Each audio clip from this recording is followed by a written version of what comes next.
அனைவருக்கும் வணக்கம்.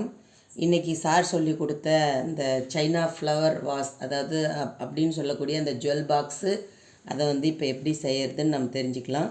First square ஷேப்பில் இருக்கிறத ஷால் பேஸுக்கு கொண்டு வந்துட்டு பின்னாடி இந்த ரைட் சைடில் இருக்கிற கார்னரை கீழே இருக்கிற அந்த சென்டர் கார்னருக்கு தொடும்படி வச்சு மடிச்சுக்கோங்க.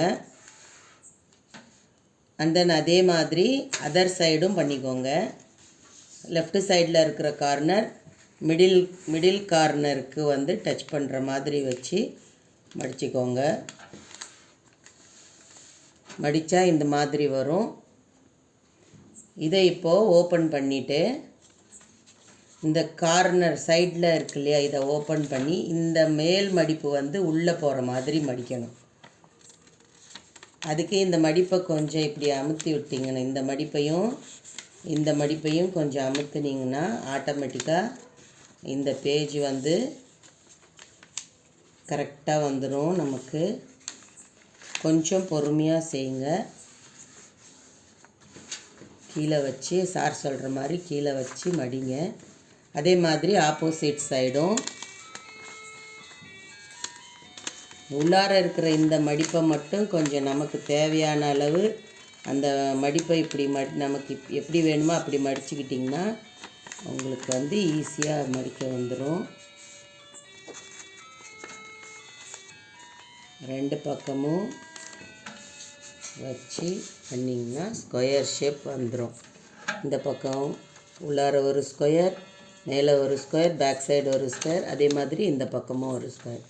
இப்போது இப்படி மேலே வச்சுக்கணும். மேலே ஓப்பன் பண்ணுற மாதிரி வச்சுக்கணும். மேலே ஓப்பன் பண்ணுற மாதிரி வச்சுட்டு இந்த ரைட் சைடில் இருக்கிற இந்த கார்னரை முதல்ல நடுவில் வரணுங்கிறதுக்காக ரெண்டு பக்கமும் இப்படி பிடிச்சு ஒரு மடிப்பை போட்டுக்கோங்க. அப்போது நமக்கு மடிக்கிறதுக்கு ஈஸியாக இருக்கும். மடிக்கும்போது ஓப்பன் இருக்கிற பக்கம் மேலே வர்ற மாதிரி வச்சு மடிச்சுக்கோங்க. மடிச்சுட்டு ரைட் சைடில் இருக்கிற அந்த பேப்பரை நடுவில் வைக்கிற மாதிரி வச்சு மடிச்சுக்கோங்க. தென் ஆப்போசிட் சைடும் அதே மாதிரி வர்ற மாதிரி மடிச்சுக்கோங்க.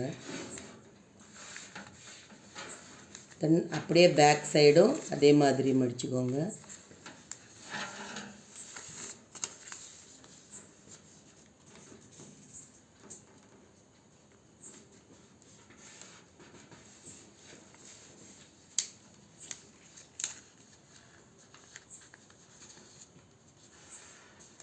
மடிச்சுக்கிட்டால் இந்த மாதிரி 4 பக்கமும் இந்த மாதிரி கோன் ஷேப்பில் வரும். அதுக்கப்புறம் கீழே இருக்கிறத மொத்தமாக இப்படி மடித்து விட்டுருங்க. இதுதான் நமக்கு அந்த ஃப்ளவர் வாஸ் வரத்துக்கு உண்டான பேஸ். இதுதான். இதுக்கு அப்புறமா சார் சொன்ன முக்கியமான பாயிண்ட் இதுதான். இந்த பக்கம் இங்கே ஓப்பன் தெரியுது இல்லையா, இந்த ஓப்பனை கையை விட்டிங்கன்னா இங்கே ஓப்பன் ஆகும். கை உள்ளே விட்டிங்கன்னா கோன் மாதிரி வரும். அந்த சென்டர் பாயிண்ட்டும் அந்த சென்டர் லைனும் கரெக்டாக வர்ற மாதிரி மடிச்சுக்கோங்க. சேம் அதே மாதிரி இந்த சைடும் உள்ளே விட்டிங்கன்னா, கை உள்ளே விட்டோம்னாக்கா ஓப்பன் ஆகும். சென்டர் லைனும் மேலே இருக்கிற அந்த சென்டர் லைனும் கரெக்டாக வர்ற மாதிரி செஞ்சுக்கோங்க. ஃபஸ்ட்டு சைடு முடிச்சிட்ட பின்னாடி பேக் சைடு திருப்பி அதுலேயும் அதே மாதிரி கை விட்டோம்னாக்கா ஓப்பன் ஆகும். அதை அப்படியே ப்ரெஸ் பண்ண வேண்டியதான். இப்படி ஓப்பன் பண்ணிவிட்டு இந்த மிடில் இருக்கிற அந்த லைனும் அங்கே இருக்கிற அந்த லைனும் ஒன்றா வச்சு ப்ரெஸ் பண்ணிட்டிங்கனாக்கா ஓப்பன் ஆகிடும்.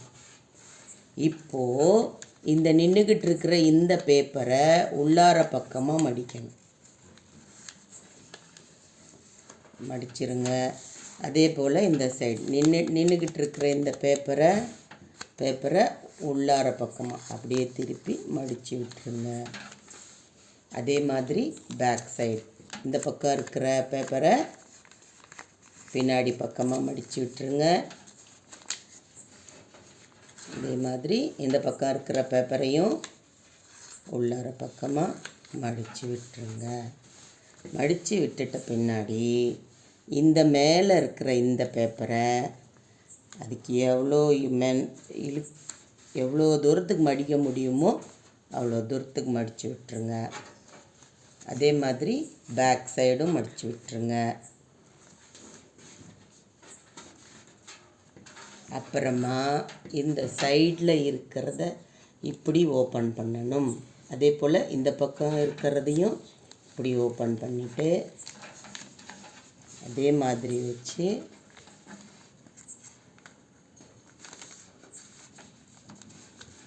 இந்த பக்கமும் அதே மாதிரி மடித்து விட்டுருங்க. சென்டராக இருக்கிறத இந்த பக்கமும் சென்டராக இருக்கிறத மடித்து விட்டுட்டிங்கனாக்கா இப்போது நம்மளுடைய ஜுவல் பாக்ஸ் ரெடி.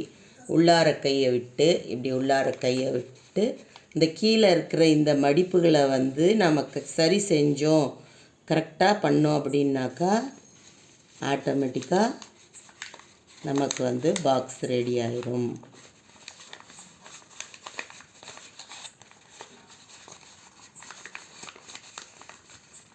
இல்லாமல் அட்ஜஸ்ட் பண்ணி விட்டுறணும். So box is ready, jewel box is ready. நீங்களும் ட்ரை பண்ணுங்கள். யார் யாருக்கெல்லாம் நான் செஞ்சு முடித்து உங்களுக்கு புரிஞ்சு கரெக்டாக வந்ததோ ஒரு லைக் பட்டன் மட்டும் ப்ரெஸ் பண்ணுங்கள். தேங்க்யூ.